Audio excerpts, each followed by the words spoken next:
Hello. Semester 6 के लिए जिनका मेन हिंदी है उनके लिए पेपर 22 का एक प्रश्न स्मृति की रेखाएं में महादेवी की दृष्टि प्रस्तुत कीजिए। इस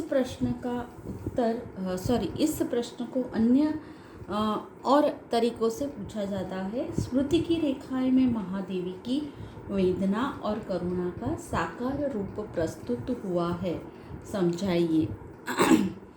इसे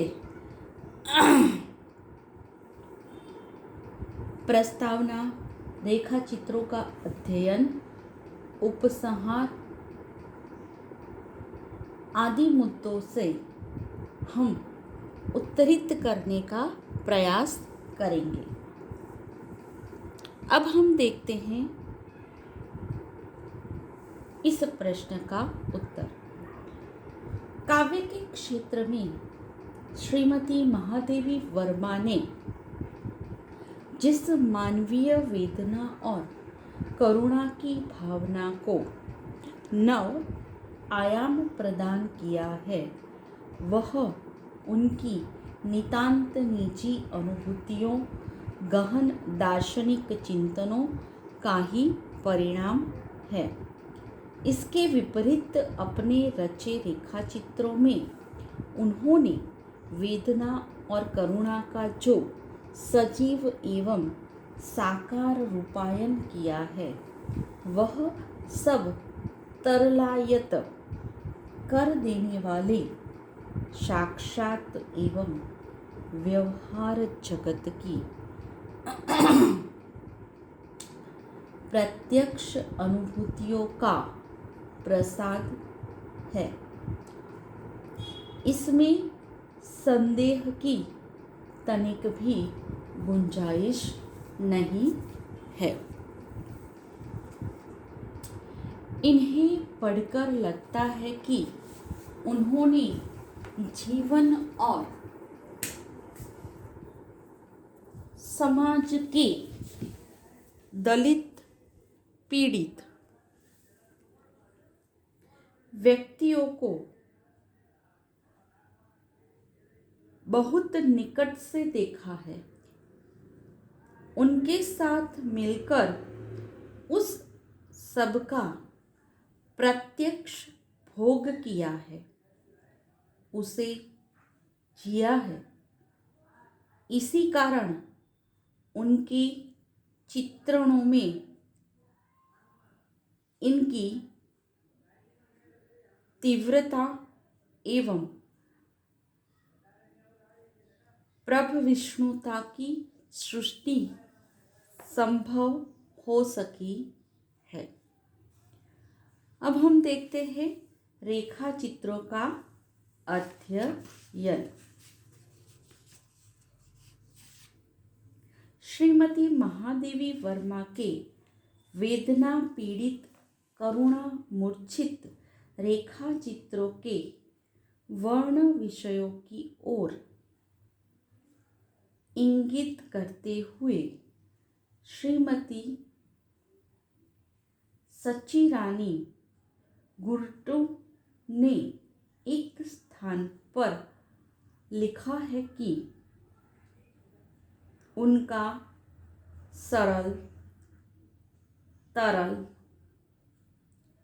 सजीव स्नेह भूखे, नंगे, निराश्रय बालकों को देखकर उमड़ पड़ा और उनका कोमल हृदय अभावग्रस्त भर्त्सनाओं की शिकार पीड़ित उपेक्षित पुरुषों द्वारा रौंदी और सामाजिक बंधनों में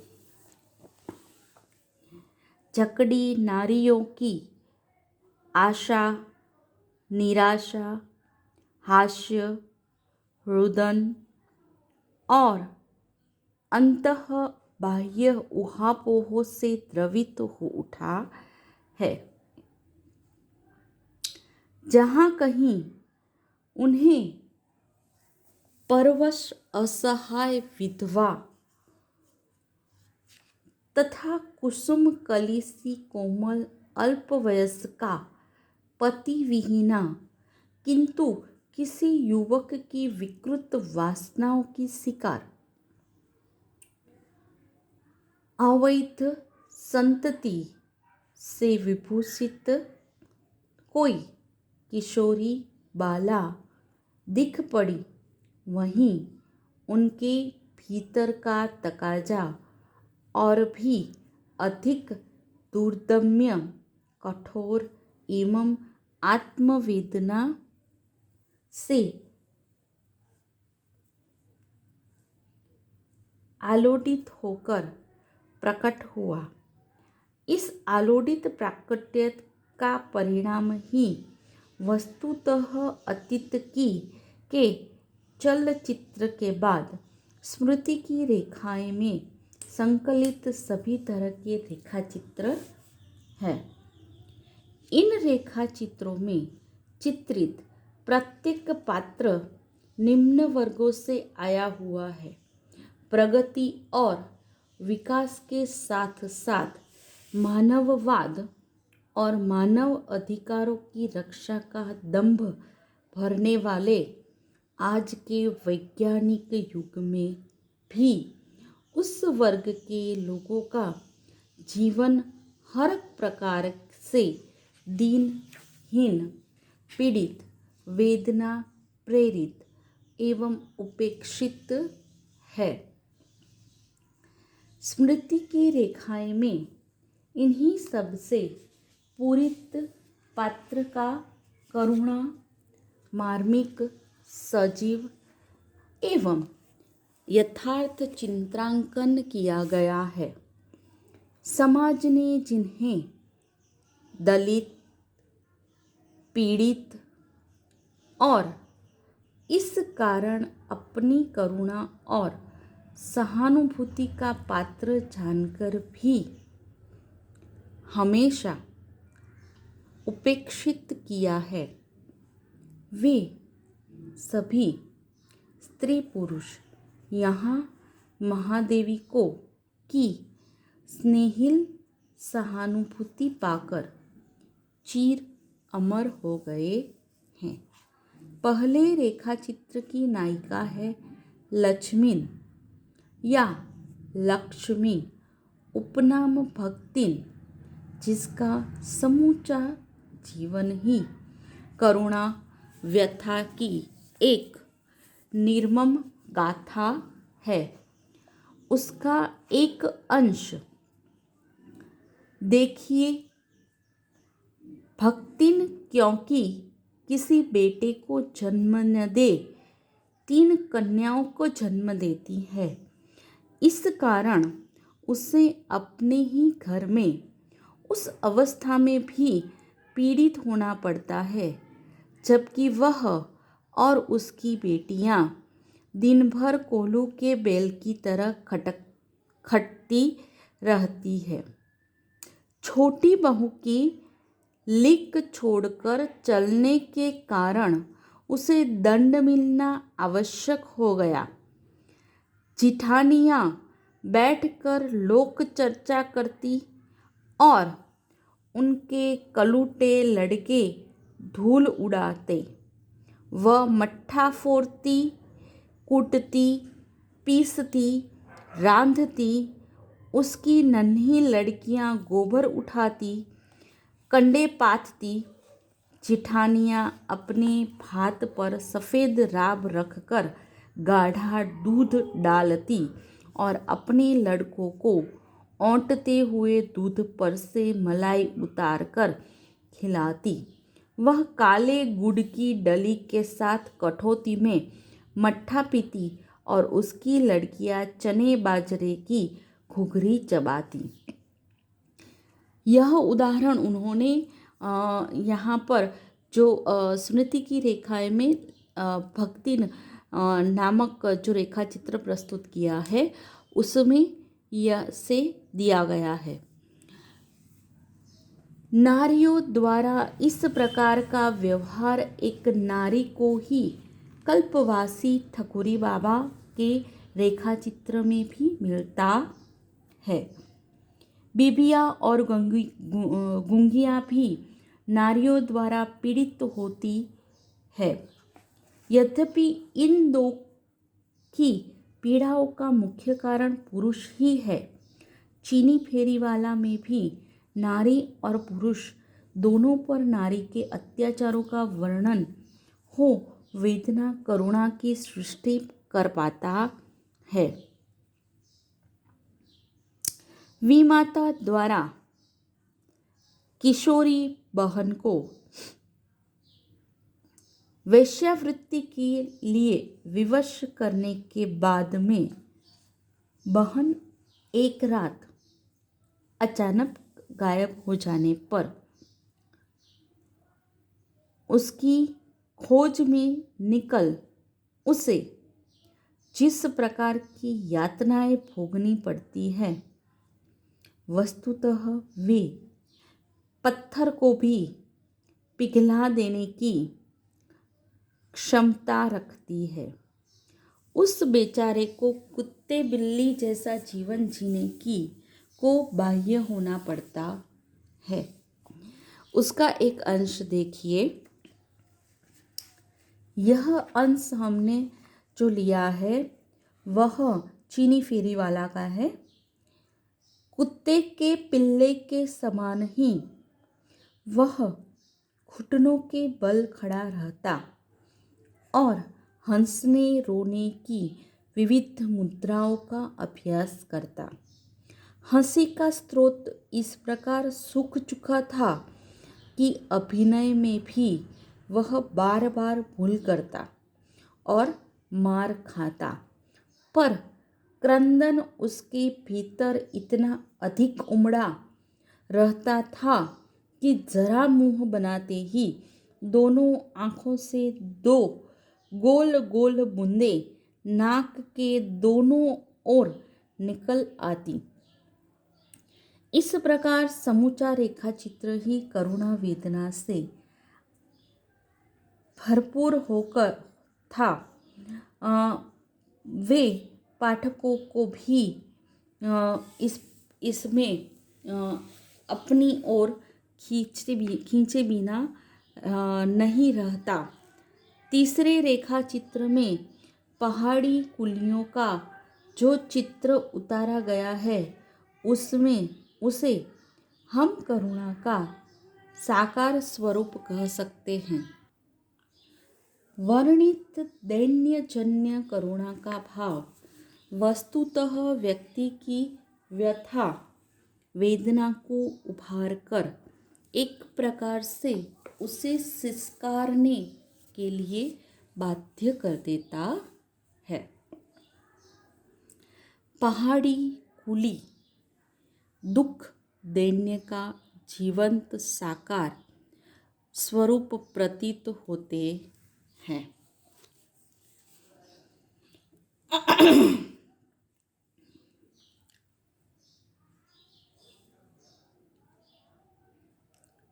कोई टाट का सिला विचित्र पैजामा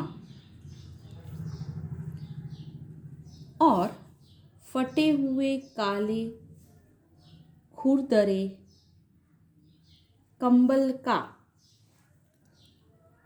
गिलाफ जैसा काला कुर्ता गले में लटकाए भालू के समान घूम रहा है। कोई कोपिनधारी तार तार फटा सूती कोट पहने कमर में बोझ बांधने की मोटी रस्सी लपेटे और रूखे खड़े बालों को खुजलाता हुआ सेट्टी जैसा कांटेदार जंतु जान पड़ता है। इस प्रकार पढ़ते जाइए, दैन्यजन्य करुणा साकार होती जाएगी।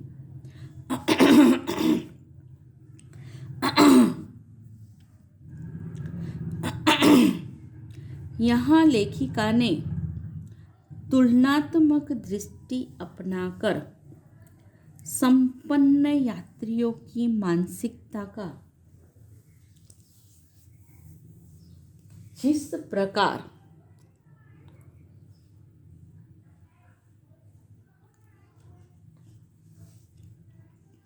चित्रण किया है, वह भी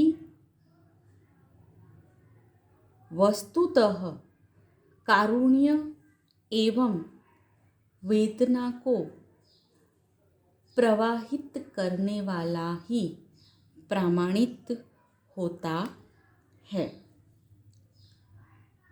इसी प्रकार की मार्मिक करुणा और वेदना का उभार उस समय बूटा या मुन्नी की माई के जीवन में भी उभरता हुआ देखा जा सकता है, जब उसे वह व्यक्ति ही बेच देना चाहता है जिसका सम्मान वह अपने पिता के समान करती है। इतना ही नहीं, इस अभागी किंतु कर्मठ नारी को एक जन्मजात निठल्ले जुआरी के साथ ब्याह दिया जाता है। इस पर भी जब वह अपने स्वाभिमान एवं कर्मठता को बनाए रखना चाहती है, तो तरह तरह से उसे नीचा दिखाए जाने का प्रयत्न किया जाता है। उसकी इस स्थिति का अंकन लेखिका के शब्दों में ही पढ़िए। परिश्रम के तप में पली यह नारी यदि भिक्षाजीवी ब्रह्म तत्व से मिट्टी होने को अच्छा समझती है, तो यह उसकी व्यक्तिगत विवशता है। किंतु लिक लिक चलने वाला समाज यदि ऐसे आडंबरों को निरंकुश बहने दे, तो उसकी एक लिक भी न बच सके। इसी में मजदूरीन ब्राह्मण वधू ब्रह्मतेज संपन्न भिक्षुक समाज की आंख की किरकिरी है। इसके साथ साथ लेखिका ने अपने इस रेखा चित्र में ठाकुर गोपाल शरण सिंह जैसे व्यक्तियों की मानसिकता का उद्घाटन भी पीड़ित लोगों के जीवन के लिए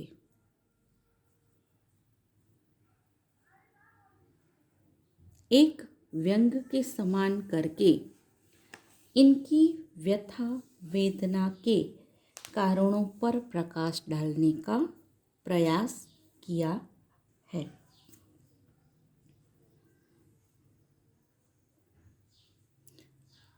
अगले रेखा चित्र में जिस कल्पवासी ठकुरी बाबा का चित्रण किया गया है, उसका जीवन भी वस्तुतः वेदना एवं करुणा की जीवंत कहानी है। स्वभाव से कवि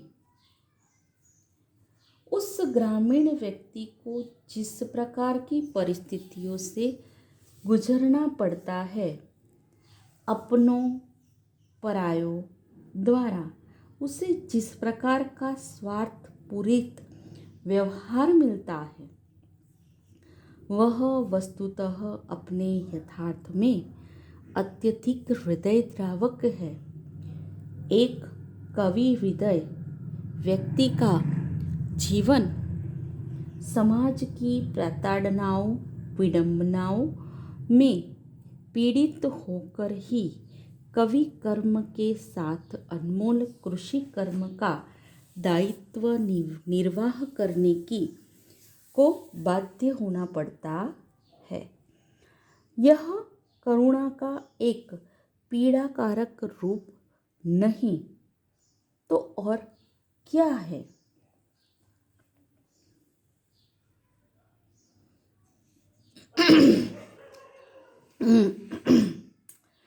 तुलना के लिए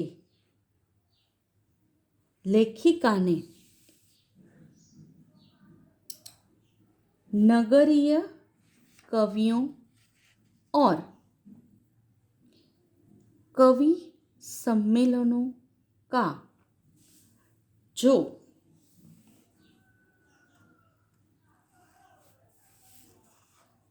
यथार्थ स्वरूप प्रस्तुत किया है वह वस्तुतः निश्चय ही मूल वर्ण्य की कथ्य की मार्मिकता को बढ़ाकर वेदना एवं करुणा को गहन सृष्टि करने वाला है। अंतिम रेखा चित्र में धनपतियां उर्फ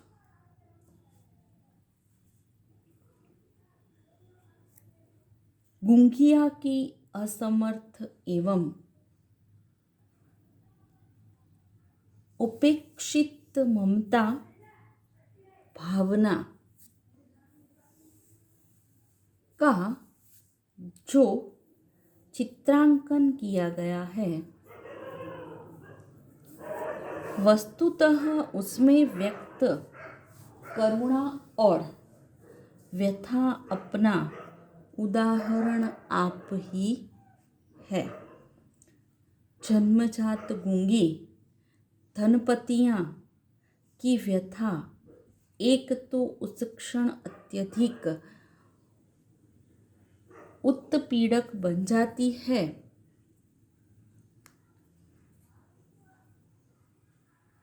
जब अपनी छोटी बहन का विवाह अपने ही पति के साथ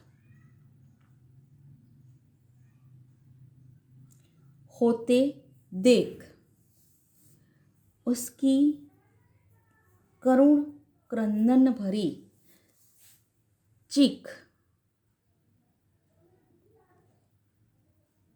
साड़ी के पल्लू में उलझकर रह जाती है। दूसरे जब वह पालित पुत्र हुलासी की अनवरत प्रतीक्षा में उसके किसी स्थापन का पत्र पाकर वह अपने गूंगे मातृत्व की सीमा में पता नहीं क्या अनुभव कर मौन हो जाती है।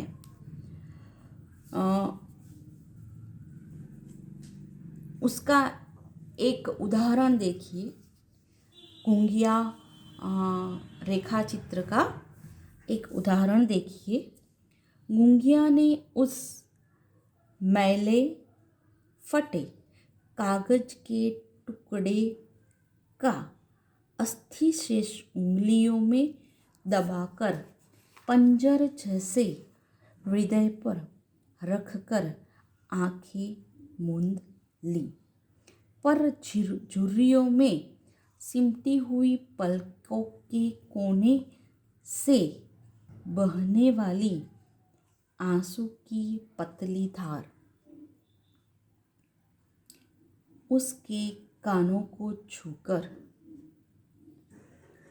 मैले और तेल से चिकट तकिए को धोने लगी। अब हम उपसंहार देखते हैं। उपसंहार के रूप में हम कह सकते हैं कि कुल मिलाकर निसंकोच हम यह कह सकते हैं कि स्मृति की रेखाएं में संकलित प्रत्येक रेखा वेदना और करुणा के गहरे रंग में आकंठ डूबी हुई है। इसी कारण पाठकों को अपने संग बहा ले जाने की क्षमता भी उसमें विद्यमान है। यह प्रश्न यहाँ पूर्ण हुआ।